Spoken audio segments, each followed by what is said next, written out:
If CV Raman could get a Nobel Prize working in experimental physics at that time, Yeah. wouldn't that have been sustained? Like, or maybe he was just an individual brilliant scientist. I think the culture will change. It will take time, but there needs to be like a serious, investment from society and government into building labs, right? Like building libraries is one thing. So that we also don't have as many as we should. But having kind of science labs that are good at the school level in government schools, having teachers that can, convey the joy of doing experimental physics or experimental chemistry, whatever.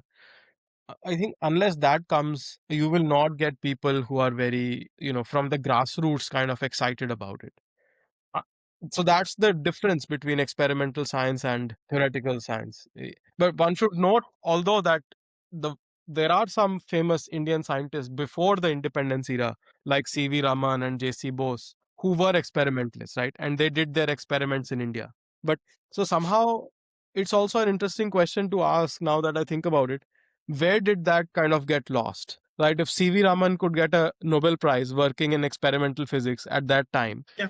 wouldn't that have been sustained? Like, or maybe he was just an individual brilliant scientist and couldn't kind of develop an ecosystem, or there wasn't like a societal level push, because these people were also a little bit elite. Like CV Raman at least was from an elite family, and if you have those kind of singular exceptions, it's hard to kind of make a culture in a society around it. But maybe it's an interesting question for some historian to pursue about these things.